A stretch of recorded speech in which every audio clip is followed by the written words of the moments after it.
Hey everyone, I'm Brad Chmielewski, and this is Shatter the Vain. So, at the top here, I want to thank everyone that's backing the show on Patreon. That's over at patreon.com/shatterthevain. The show gets better, and we can do more with the support of everyone there, so thank you. Uh, and then if you're not backing it, go check that out. But I appreciate everyone that's listening. So, this is a episode. I'm back in the home office, home studio, done traveling for a bit. The EU Winter Champions have wrapped up. The NA Winter Champions have wrapped up. Femme Fatale Tournament is wrapping up here as we're recording this. So I hope everyone went and watched those and supported those teams. And then we got a lot to talk about. I got DragonBorne joining me. We're going to talk about Alpha, the Fortress skins, Battle Royale, the new game mode that's coming to Vainglory here in 1.16. So it's a pretty big episode, and it's good to, I guess, sit back down, get back to the show with the news and the form static and all the random items and emails. Yeah, I mentioned emails. If you have any emails, email me at shatterthevain@gmail.com. But yeah, and if you've been liking those other shows, please let me know as well, either email or Twitter. I love getting your thoughts on if you like the more interviews, if you like those shorter, like last week with Billy G, that was like a 30-minute short little recap show of the EU Winter Championships. But yeah, let me know what you're liking, if you like these hour-long, or what you want to see of the podcast. I want to do what you guys want to listen to. So yeah, but let's do it. Let's jump into episode 1.16. Episode 1.16. Well, it's about 1.16, but it's episode 89. Shatter the Vain, a podcast about Vainglory.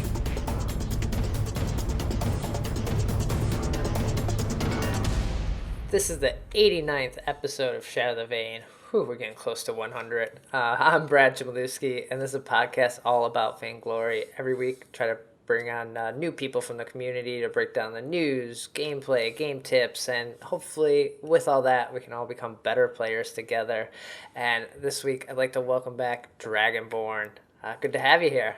Hey, Brad, thanks for having me again. And it's a pleasure to be on this podcast as many times as I have. So It's always good to have you here. You've been in the community for a long time and know so many people, so you have a lot to say and a lot of insight to add, so it's really good.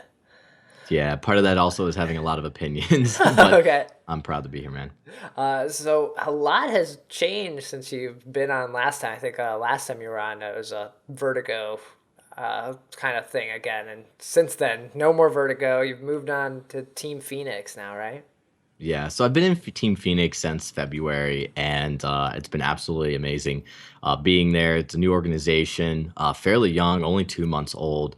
And so it's been kind of exciting to be part of something new, just kind of like over a year ago when I was part of Vertigo. So really happy to be part of Team Phoenix. They're doing a lot of exciting things. We've got a lot of exciting things planned in the very, very near future that we'll be announcing very shortly. But if you guys haven't already checked out, there is a cool little fun end of year recap on the Phoenix website, which little plug there, but it is a really fun read for anybody who just likes to get a recap of the year of the Yeah. last season.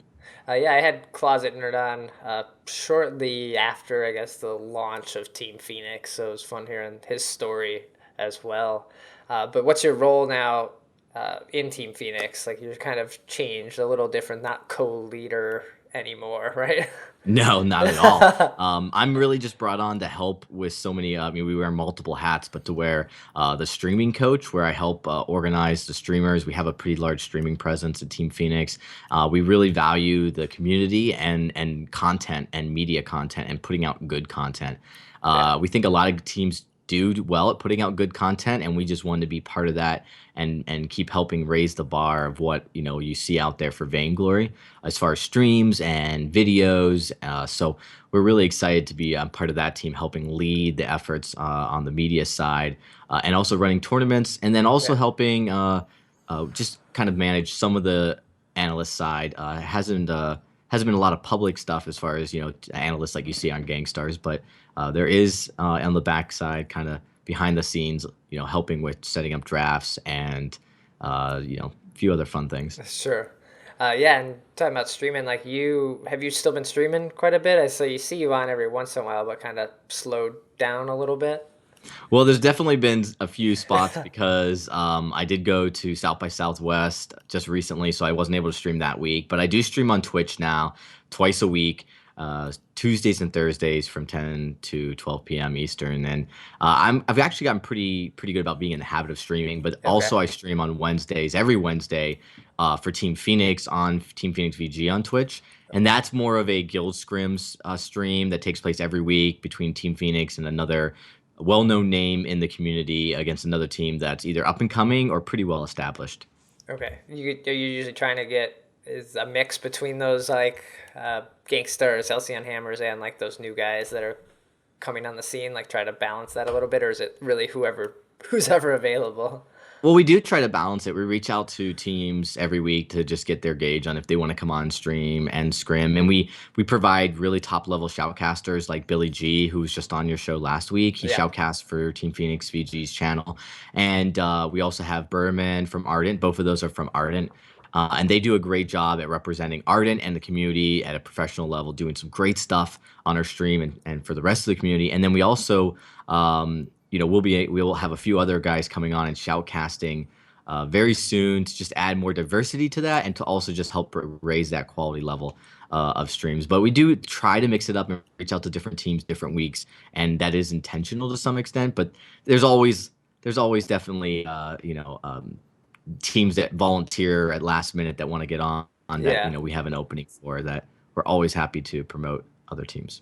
No, yeah, it's always, I love seeing those new teams play, and I'm sure a lot of people like appreciate it as well. Like just being able to like, hey, look at us. Although we're not gang stars and these big guys, like we're a team and we're doing good stuff and we're good players. Like we just don't have the voice at the moment, so it's cool that you're giving them that opportunity. And then so was it with Team Phoenix that you were down in South by Southwest, or is Yes. that just okay? Okay, I that's mean, it how. was yeah, I was with Team Phoenix as representing Phoenix, but it was part of a quick last minute event that took place between with Mob Crush and Super Evil Megacorp.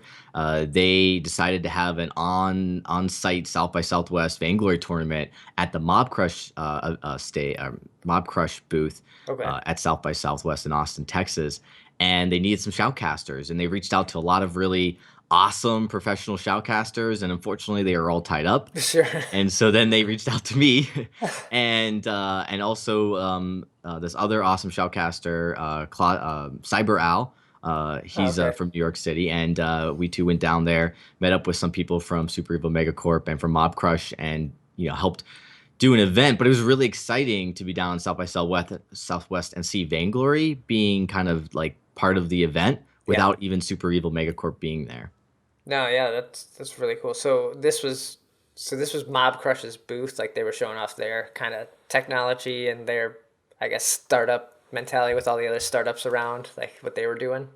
Yeah, and there were a lot Okay. of startups. I didn't realize how, because it's my first time going to South by Southwest, Okay. how many startups and small companies were there. It was nice to see a lot of the small companies over a lot of the big companies that were there, but it was just a great diversity mix between them. But it was really cool because the Mob Crush booth had I mean, it felt like 100 tablets. It was so many NVIDIA Okay.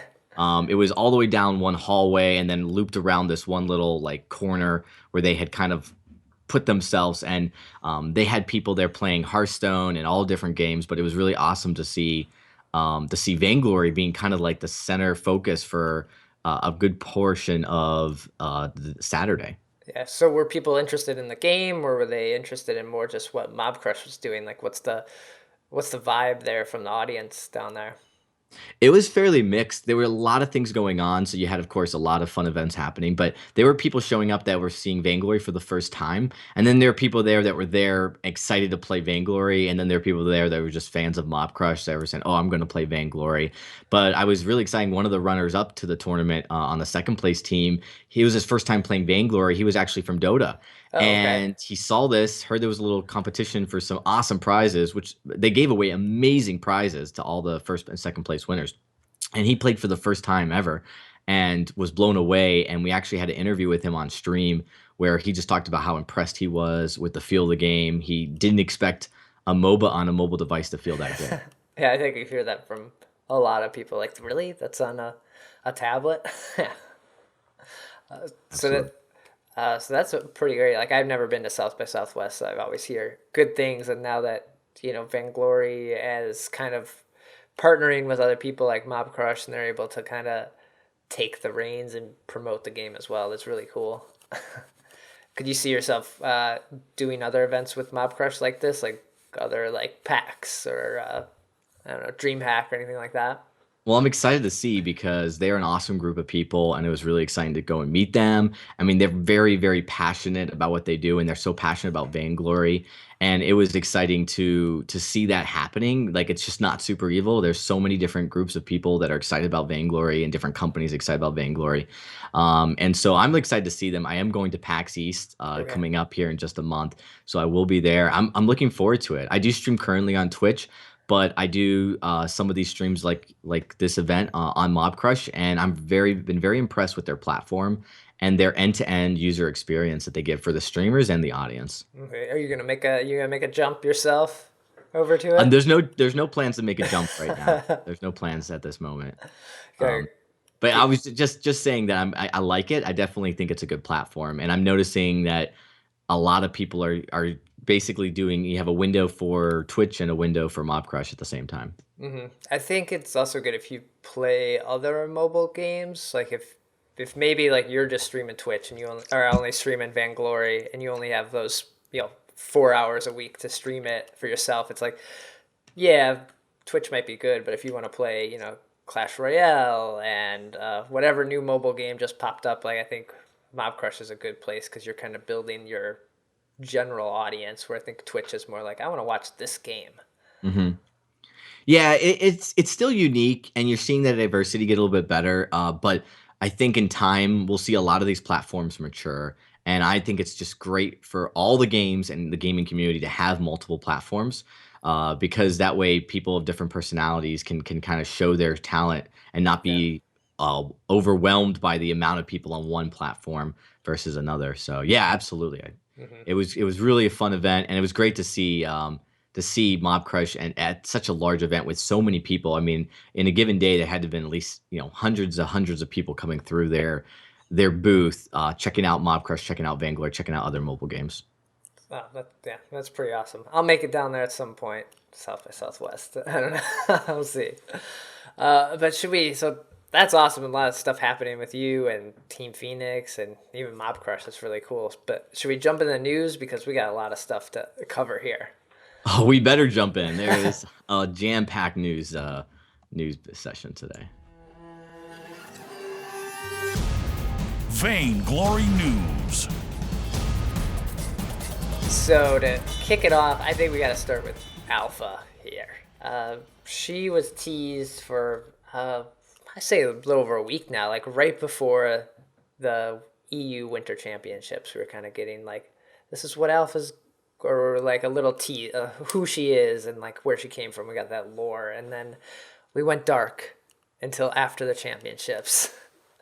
Yeah, Alpha is probably the coolest hero that I have seen enter the fold yet. And I saw, of course, the demo yesterday. I've been fortunate enough to even play with Alpha, and I can say I'm very impressed. But I was really excited because Super Evil Megacorp did something they've never done before with a hero, and they've actually secretly leaked it, the image, flash, the in-game art during the JDC talk. There was Yeah. actually a conference, and they kind of demoed it secretly, kind of knowing that someone might notice it, and someone did. It went on Twitter and went viral really quickly. And then next thing you know, everyone's talking about, is this a new hero or is this a skin? And then right after that, they released the lore. So it was a really different pace of revealing a hero than they've done in the past. Right. We had a little bit of that with maybe Sky at the VIPL before it was the VIPL, the Hmm. World's Invitational. But yeah, Ed the Shred, I think he knew what he was doing, like putting it in there to kind of gain some more interest in like the conference and also Vainglory as well. So that was really cool.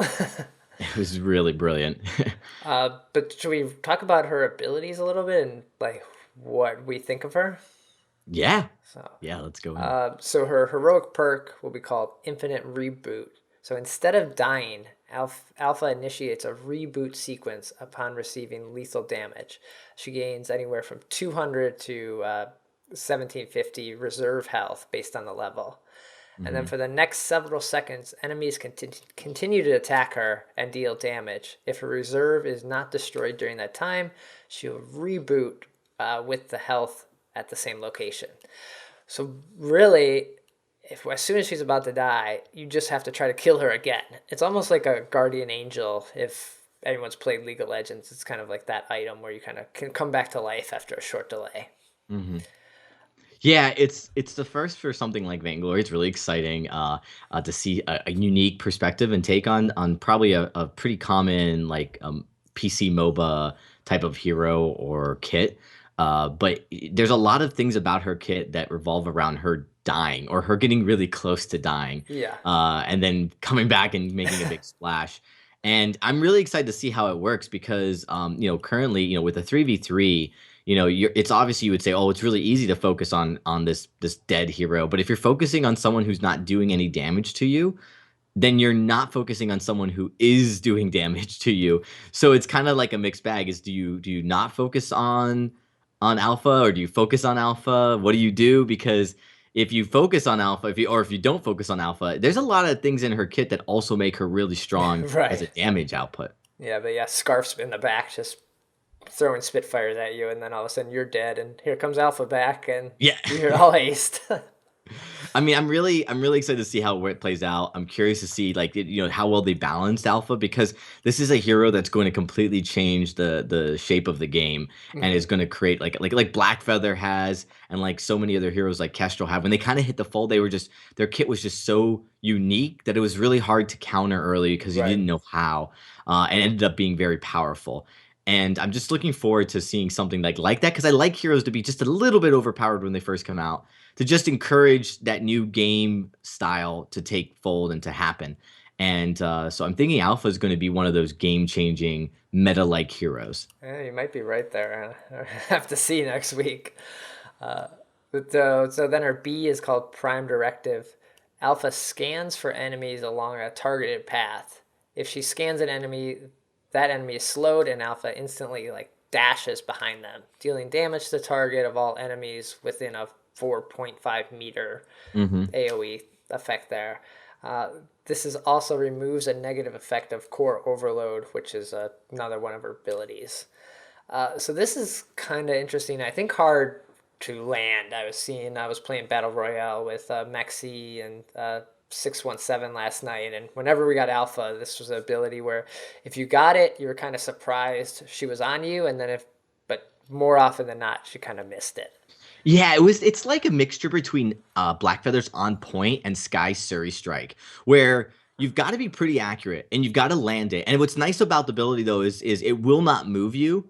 It will not move your position if you Yeah. don't land it. But if you land it, you'll move on the other side of them, which is really much like Surrey Strike, which is a great way to get a like kind of like how Taka can get around the fight and avoid a lot of damage or AoE by repositioning. Yep. This is the same thing, but then also has kind of like that really you have to be really precise like Blackfeather's On Point, and it does do a decent amount of damage. But you're also now in the fray of things. If you land it, you're like, oh shit, Yeah. I'm like in this fight now. I gotta commit. Yeah, it is one of those things where it's going to take a skill cap to be good at it. Very much like Sky. Like Sky's a high skill cap carry because of her abilities. Kind of sometimes, if not used correctly, will put you in a worse position than when Right. you want to be. And this is definitely Alpha is a weird positioning hero where a lot of her abilities get her into the fight, and you almost feel like that by design because you want her to some extent to die to draw that enemy fire. Exactly. So then her B ability is called Core Charge. Alpha lunges forward again, getting into the fight, landing a basic attack on her target and fracturing the ground for additional crystal damage in a small area. Each time she uses this ability, she spends 10% of her current health and gains core overload for 5.5 seconds, stacking up to 3 times. So this is kind of like Rona's Into the Fray, right? Like it does this, jumps in, does a damage to the ground and kind of hurts anyone in this area. Hmm. Absolutely. And and what I like about it though is the two parts of it is the fact that she loses health, right? So Yep. it makes her weaker, but she does damage, but it also helps her charge up to her court overload. And that's one of the things that's unique about heroic perk is she doesn't have infinite reboot. She actually has to charge up her reboot. Right. She has to like get this charge going in order for it to be effective. And so basically as long as you build up that charge, you get it. So her abilities all kind of tie into this ability to reboot, to die, to come back to life, and you just have to time it very precisely because I could see for sure a lot of players just thinking, "Oh, I'm just going to come back to life," and they don't understand why. Right. Yes. You're gonna have to watch that. I believe it's another bar underneath her health bar. She doesn't have a mana. She just has this like recharge Exactly. level. And then her ultimate is called Termination Protocol. So on activation, Alpha begins a self-destruct sequence.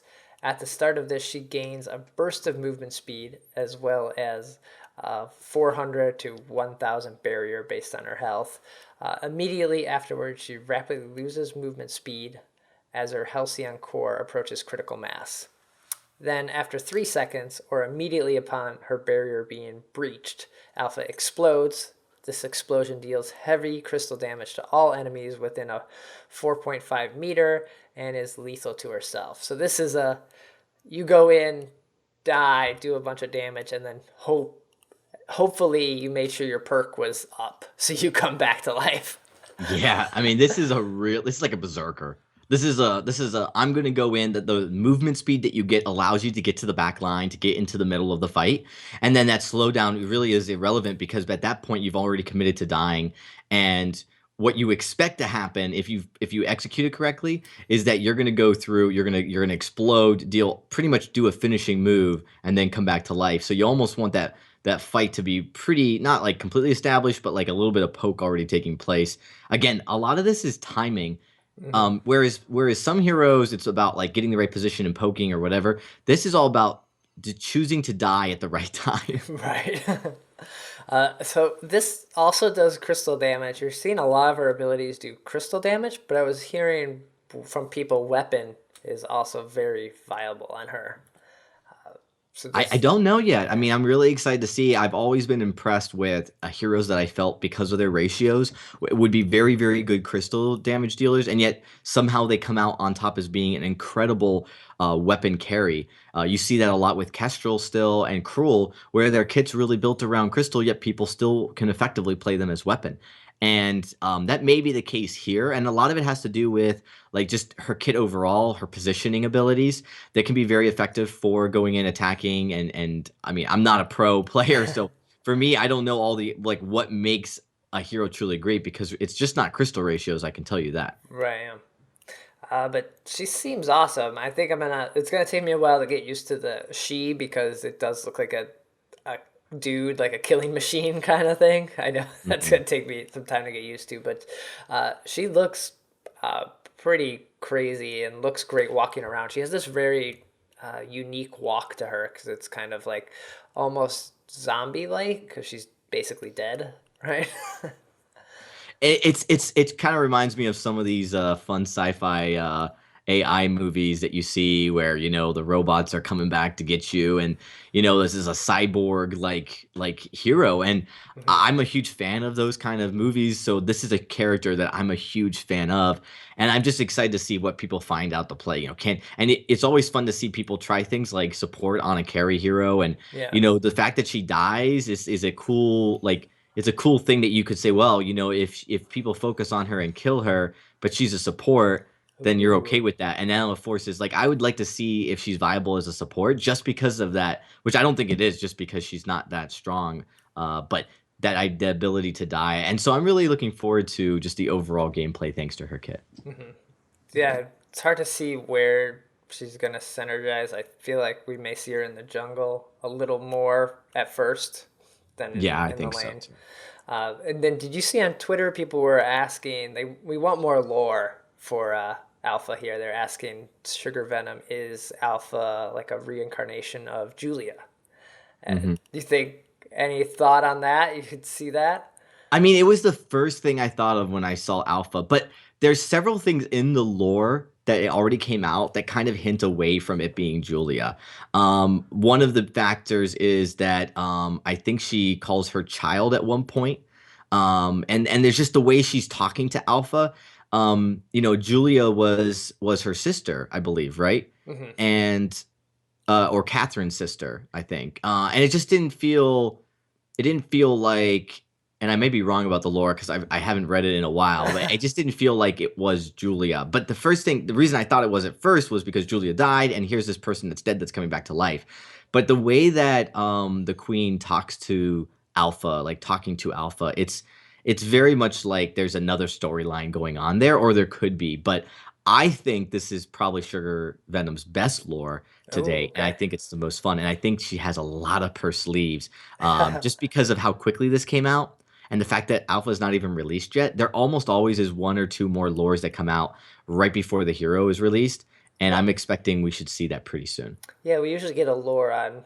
It usually goes like Wednesday lore, Friday lore, hero release Tuesday. That's Yeah, kind of our, and we yeah, didn't get that second lore yet. So yeah, yeah, not maybe yet. maybe we'll see that on Monday, or sometimes they slip them in the weekend and just have to be on Twitter for them.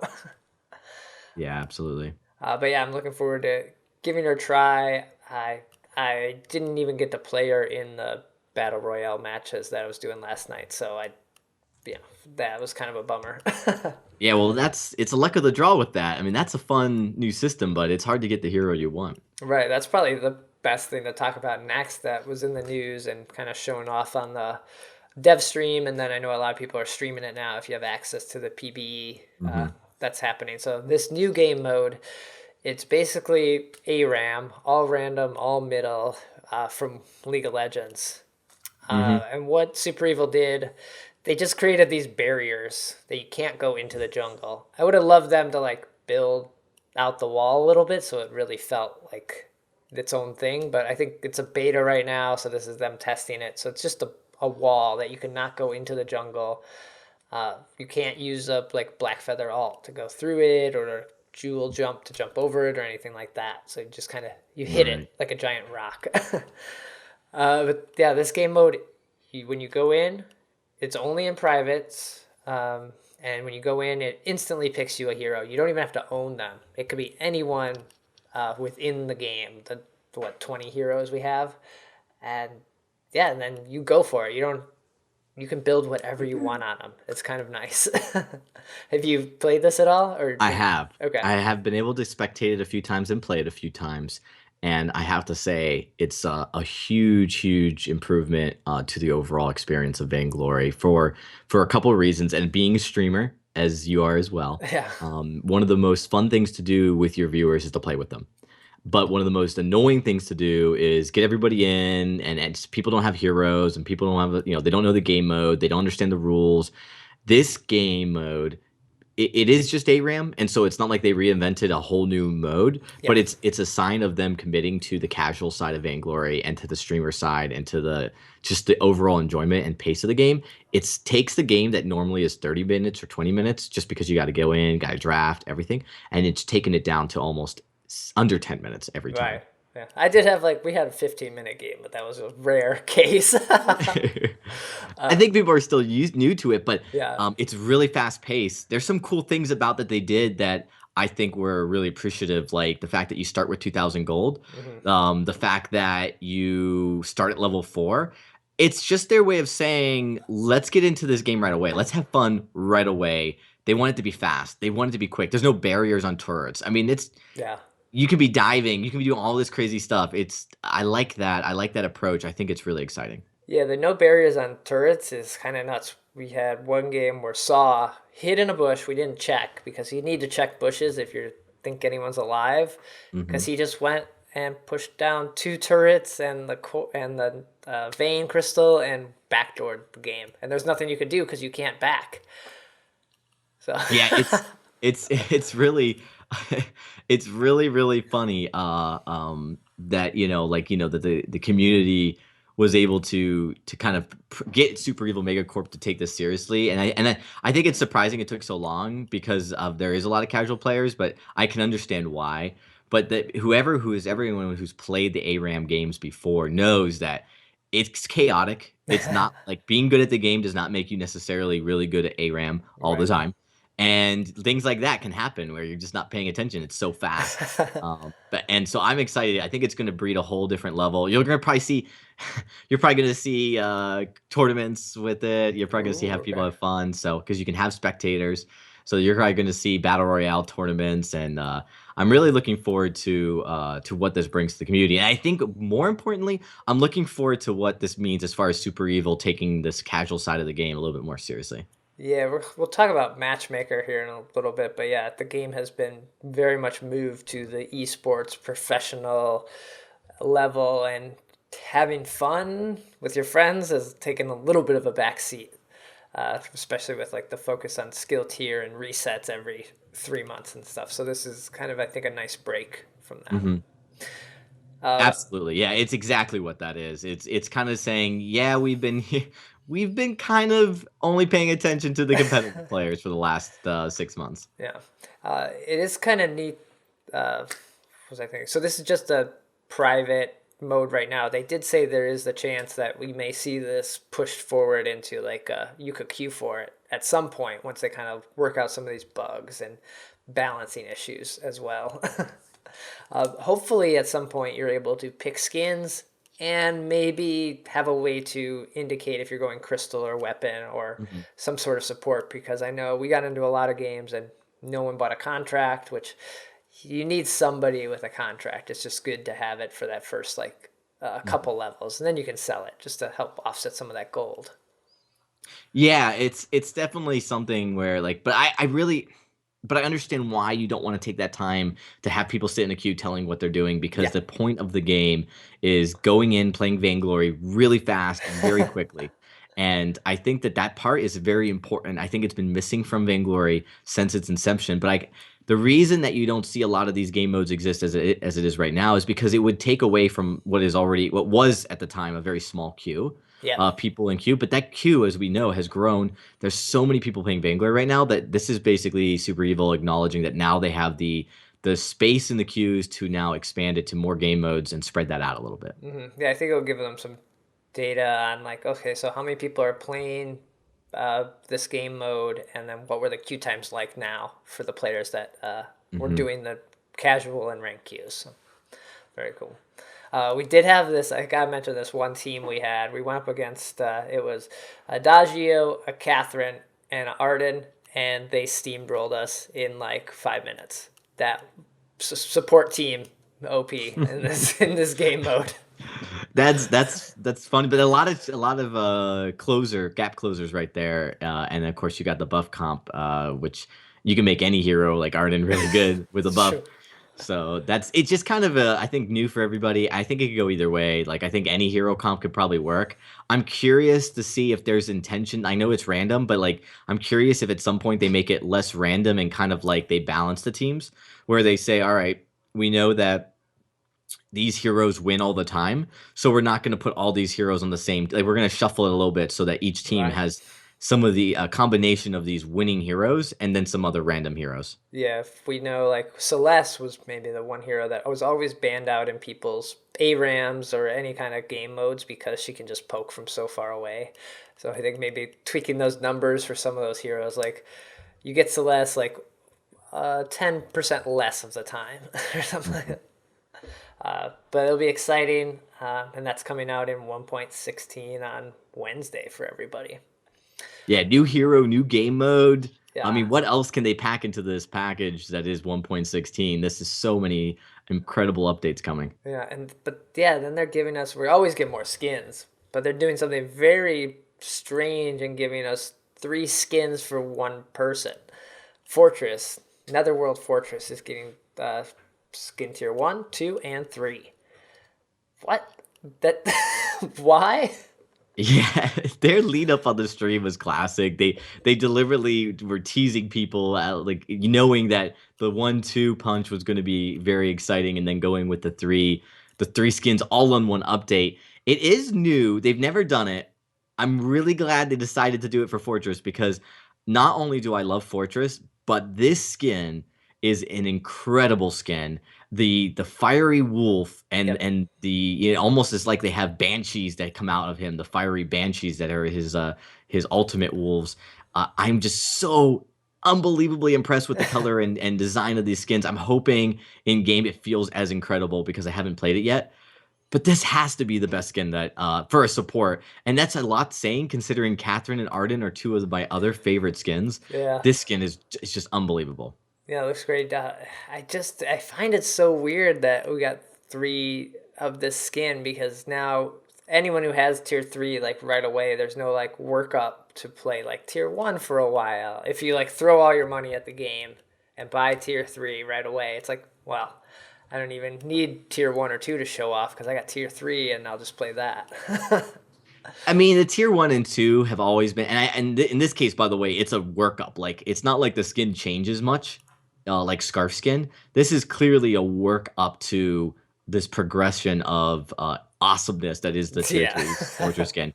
But I think that there's a lot of people that don't get all the tier skins right away. Like they don't spend hundreds of dollars. But I think this is Super Evil testing it. The skin thing has not been around for more than a year. So No, even yeah. though it's been around for Vainglory a little while, the overall, idea of skins in a MOBA is still, I mean, using cards and everything and how this all works from a monetary point of view is kind of interesting and unique. And I think that they're trying to test it. Like, is it more positive for the people, for the players to get all skins right at once, or is it better to wait and do a tier 1, then a tier 2, 3? So I think this is just maybe a test for them. Okay. I'm also surprised we didn't see a seasonal skin this time. You know, those Hmm. $20, $25 limited edition skins. And I feel like spring would have been the right time to bring Petal Tier 3. Come on. I mean, there's gonna be another update in spring. There'll be probably two Okay. more updates in spring, so maybe they're saving that. We haven't seen anything about Petal Tier 3. It's something that like is very odd for such an old hero. Yep. Wonder what they're doing there. I feel like spring is it's Petal's time. It's her month. But so yeah, that's everything we kind of got revealed on the dev stream. There was a lot of talk about some of the balance changes as well. I didn't write any of those down. We're getting notes on Tuesday, so I'm sure I'll do a patch rundown here at some point. But then leading up to this event and leading up after is this Halcyon Days event that Super Evil is putting on. So this is almost like their second holiday that they've done. They did the Lunar New Year event where they're doing the cards, and this is a 14 long day. Every day, basically you can get goodies. You get glory, you can get fame, you can get bonus cards. It's just a lot of ways to like get back and show appreciation for playing the game. Yeah, Super Evil keeps surpassing my expectations, and it seems like it's becoming a tradition for season changes to roll in not only big updates and big changes to the game and big changes to the meta and new heroes, but season changes tend to also be the time to roll out the thank you community, unbelievable, incredible events that they pull off. I have no idea how they can do this every single season. But this is awesome, and this is really encouraging. If you're a Vainglory player, you have to be so thrilled at the way the developers appreciate their players to give, to create a system that helps them make money and then to give so much of it away is just it's just incredible, like glory and stuff. And it's just them saying thank you because the community is so great and so motivated and so dedicated to this game. And so I think this is a good sign. I think it's a sign of a healthy community. I'm really excited for like these kind of events. And it's on Twitter. You can do it. You can post stuff and win awesome prizes. And then in game, there's cards and glory, triple glory even. There's fame. Yeah. They want the guilds to get up higher because you win at the end of the season. You get all this glory and ice for your guild, and they just made that even easier. So it's really exciting to see It was really hard to get to level 99 this season. Like they this tweaked season. they tweaked those numbers because last season people got to level 99 pretty quickly, and then either started kicking people or just not playing with the guild anymore. Hmm. So they made it really hard. I don't even know if anyone is level 99 this time. Oh man, I could probably check real quick because they always show the highest tier in each Yeah, region. It's I'll pull it up right now, but I can tell you that there isn't many I think level 99. most Let's people take a are look. maybe around 50, 40 to So the 50. highest guild is Icon, and they're at 95. So, okay, so they should hit 99 probably, which once you get 90, there's nothing after that. But just to say you got 99 is pretty awesome. It is incredible, and I think you're seeing maybe the two extremes. It was way too easy the first round. It's not easy enough this round, and I think you're gonna see maybe next season they're gonna find a happy point where you're gonna see maybe 4 or 5 teams that play so much they're gonna hit 99, and then everybody else is gonna fall somewhere in between. I don't think it's a representation of whether you're a good team. There's a lot of competitive teams that just don't prioritize the guild fame and the Right. guild levels like they do over their competitive team like Gangstars or even Vertigo, where they're not very high levels, but they're competitive teams. And then you have the casual side, and I think that's where the leveling and the fame and everything, it's rewarding those casual players that play day in day out. Yeah. I know Chuck from the Fold mentioned one of his podcasts about like keeping your guild on fire if you're playing private modes or something like that. And I wonder if we'll see something like that introduced for Battle Royale. Like, everyone's going to be playing this. The guilds are going to be playing this because it's fun, and then they're not getting any guild fame because they're in this private mode, which kind of hurts their overall guild. I don't want to say reputation, but just points. Yeah. Hmm. Yeah, right. Well, it'd be exciting once it does become a public queue game for Battle Royale and these games that you'll see the casual side more active and people playing these fun games on stream, because yeah, that does seem to be a big inhibitor. But yeah, a lot of even like a lot of teams that have streamers, the streamers rarely play casual ranks because they're streaming and they're playing privates with Yeah. their viewers. And I can tell you, like, I don't have the highest fame in my guild because when I do play, I'm streaming or I'm doing something and I can't, unfortunately, get fame for those matches. Right. Sure. So yeah, we'll have to see what they do with all that. But yeah, so this ends, I believe, end of next week, somewhere around Hmm. there. So yeah, and then it also ends with draft mode getting rolled out for everyone playing ranked. I That's am pretty controversial. I'm interested to see how this works out because draft mode, although I think it's good overall and it's a good experience like happening, but I think it's poor for the solo queue player. But So I think that there's a couple changes they could make to draft mode and solo queue that would help. One, really, really ensure that solo queue is solo queue only. That would help.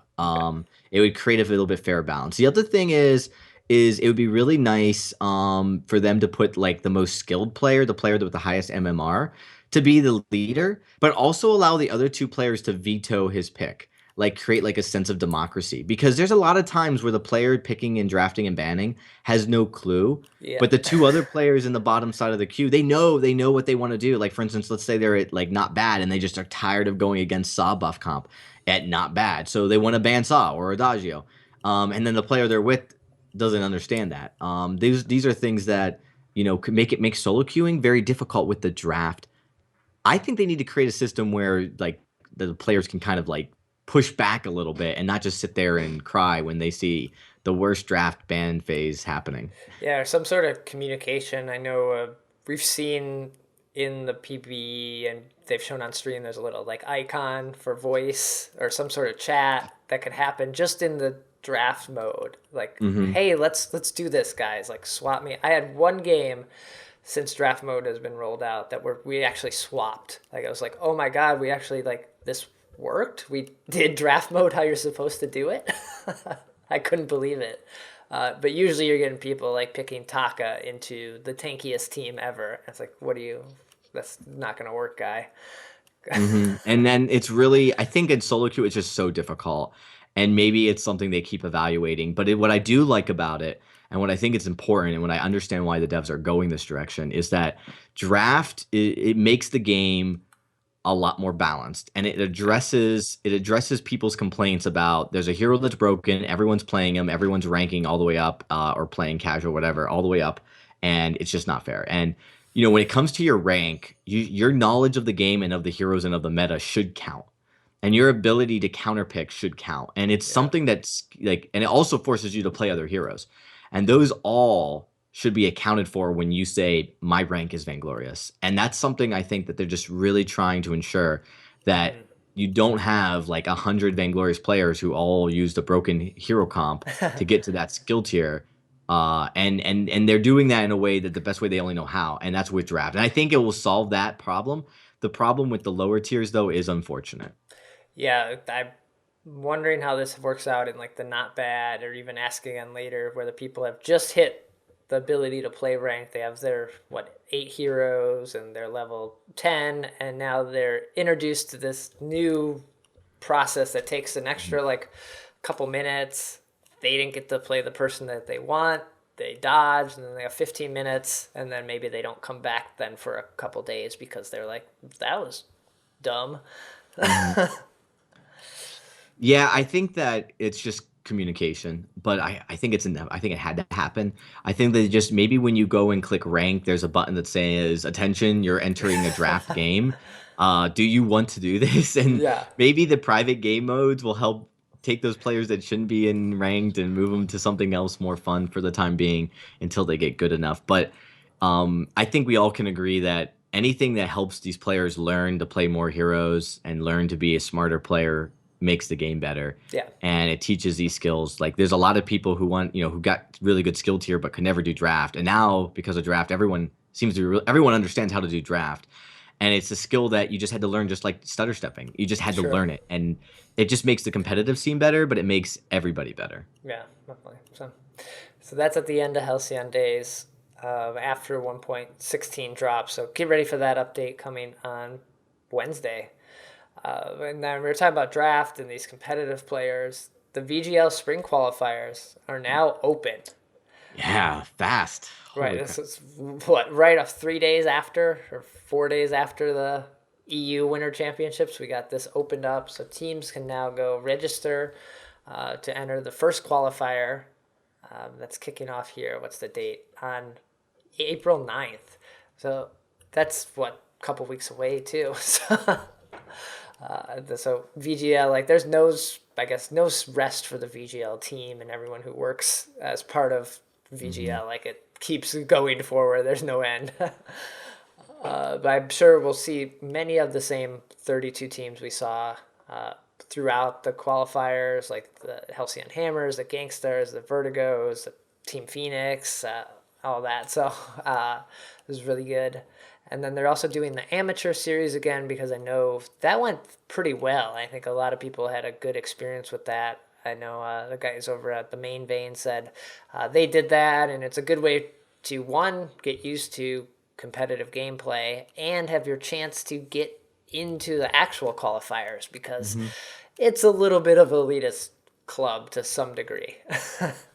I think that the perception is that if you're a good team but you don't have a big name, that it's hard to get in. And it may be true, because it does seem to me even that, your past performances have still a significant impact on your ranking. Yeah. And I can see that, if you're an up and coming team, it's very hard to necessarily get noticed. But the only thing that I would say is it at to this point, we haven't seen too much of that, since the high ranking skill tier teams tend to be pretty well close knit.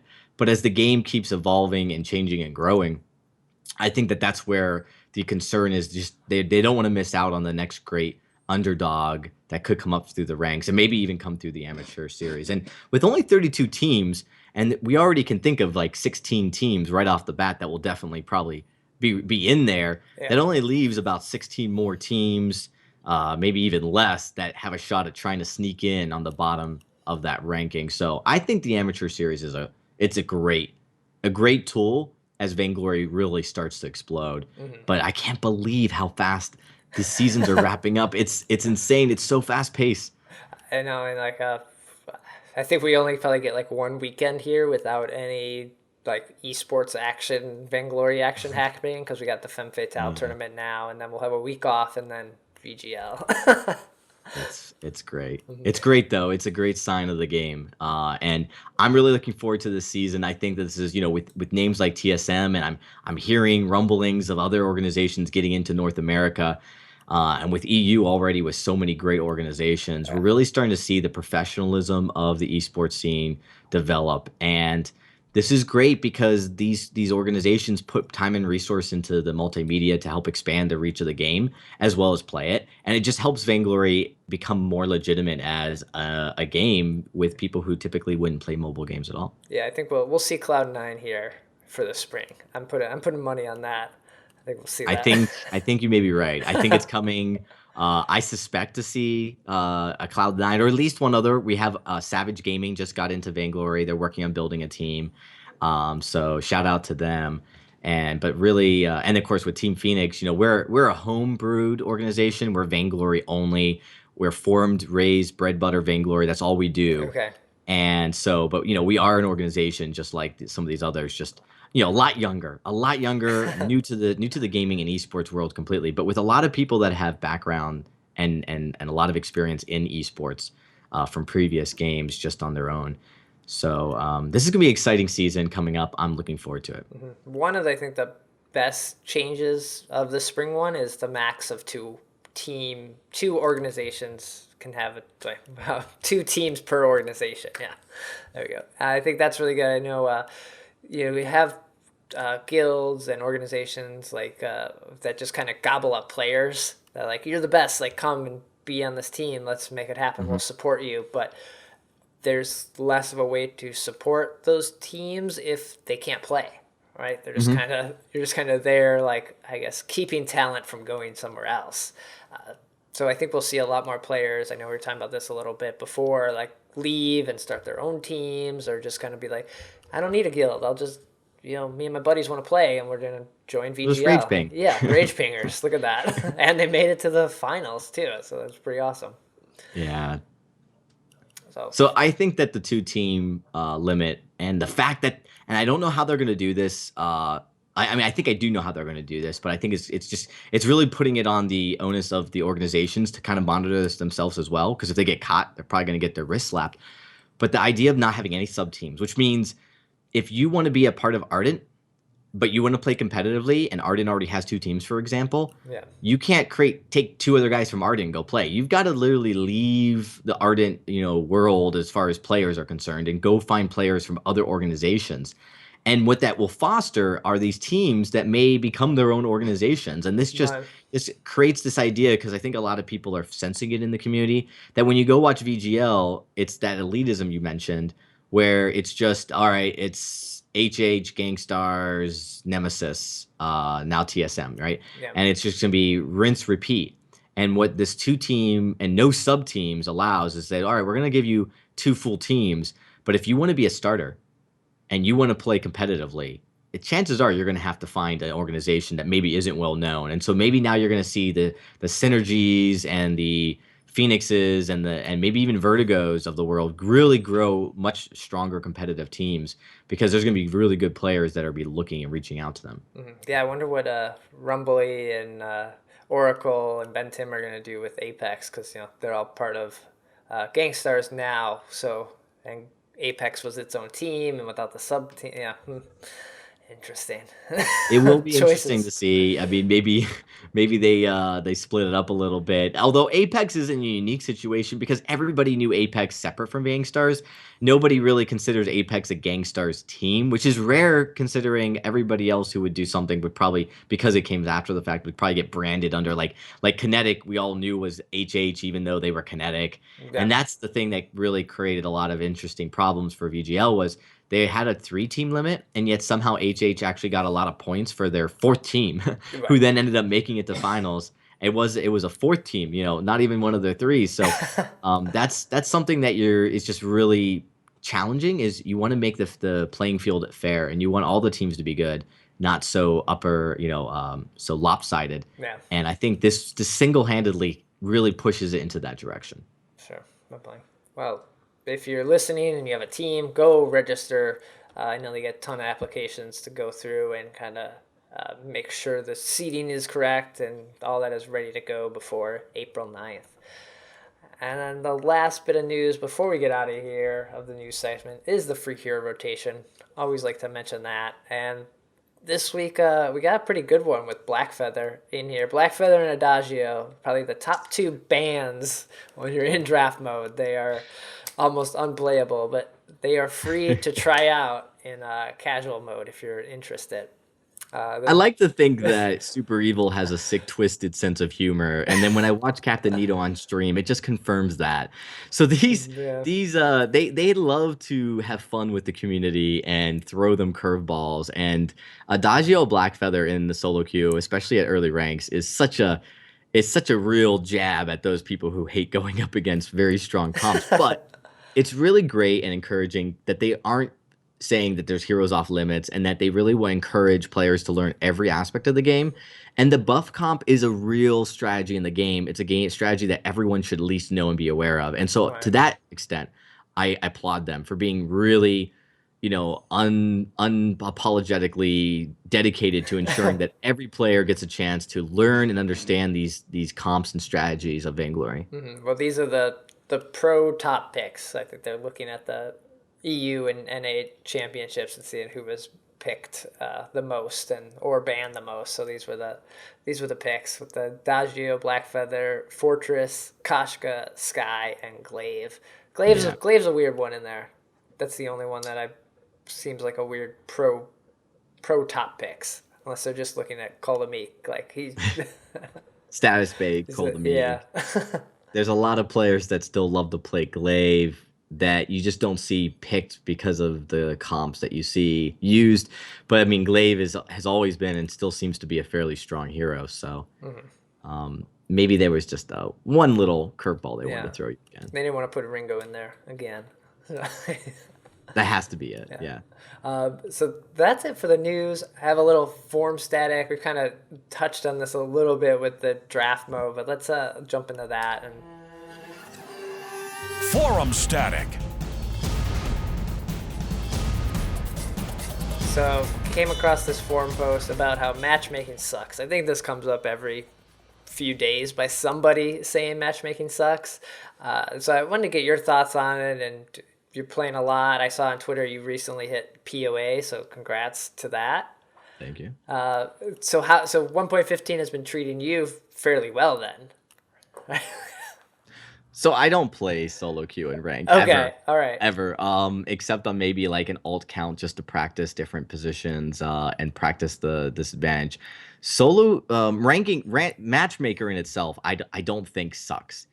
I think that smurfing sucks. Okay. And I think that what we still see in a lot of these matchmaking are really good players smurfing their smurf accounts up to high ranks now that they've hit like as far as they feel they can go for the season. And it's something that we've been, Super Evil has been trying to diminish and desensitize or unmotivate people from doing. And I think that they've done a very good job. I mean, for sure, there are people that are less motivated to play on Smurfs. I am one of them. I used to have a ton of Smurfs I'd play on. I have only one Smurf I play on, and it's really just for casuals and trying things out with people not knowing who I am. It's just not for rank. But there's still a lot of players that still do. I know that there was an initiative a while back to try to get everyone to play on their mains from a competitive side, but it's very hard to pull off because the way the system works is your elo is there. You have your elo. It's visual. It's a visual key of how good you are.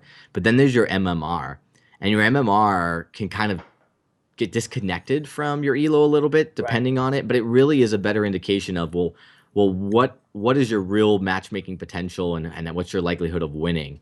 So that as you start to drop, your MMR will drop possibly maybe faster, and then you'll get matched up with lower players and then start losing your elo faster.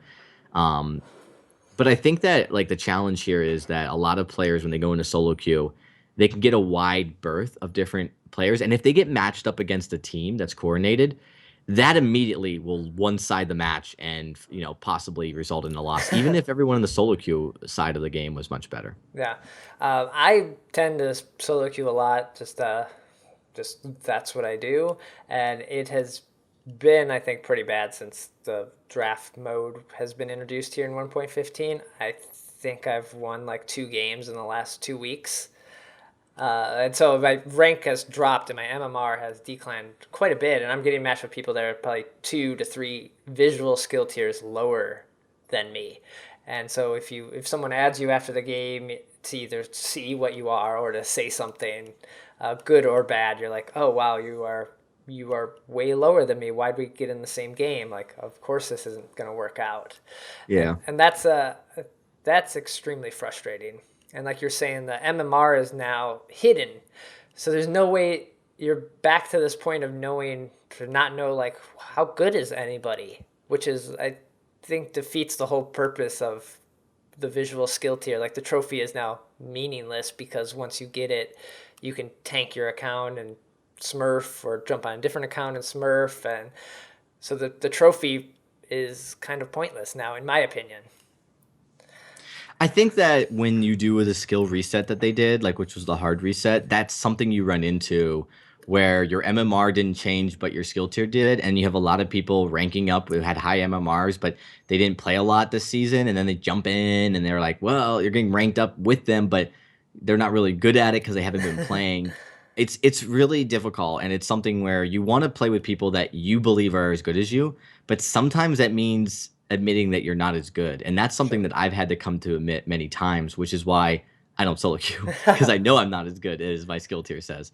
At least in certain circumstances where I'm not as reliable, in my opinion, or I feel like if I'm not playing support, I'm not gonna do much. And so in solo queue, if someone takes the support and won't switch with me, I know for sure I'm gonna be a worse player as a carry than I will be as a support. So I avoid it. Okay. But not everybody has that luxury, and I think that that's a challenge that Super Evil continually has to address. And I think it comes to solving the problem of having a queue that potentially matches solo players up with smurfed teams that are just decimating the fold.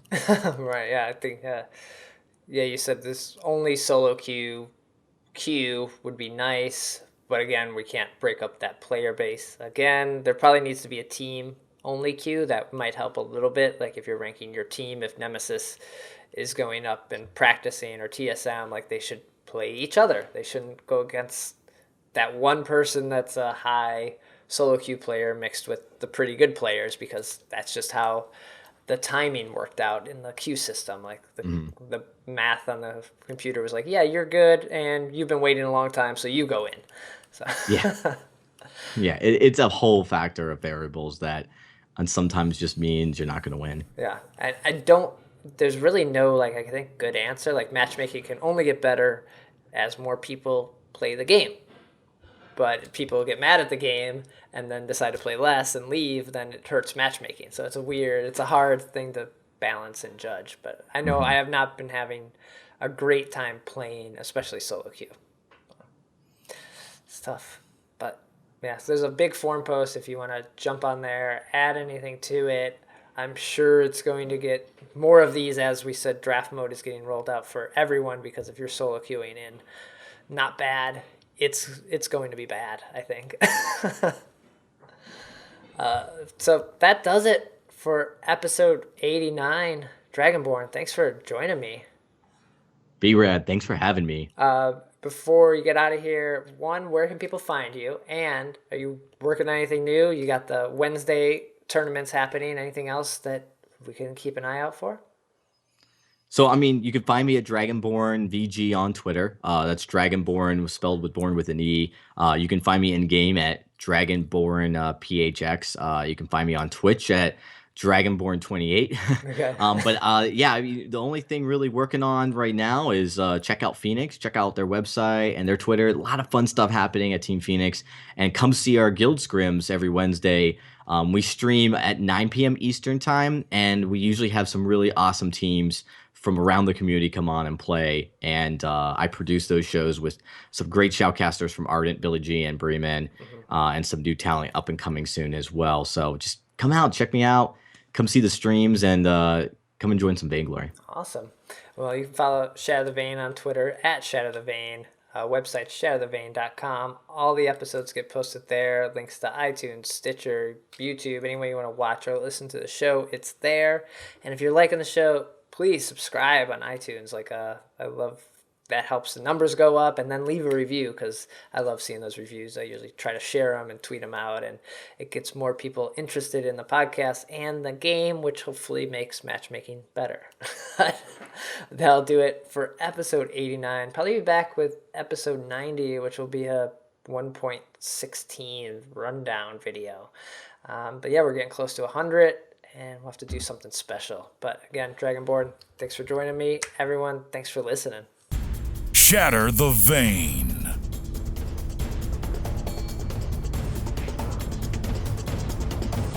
Let's get this over with.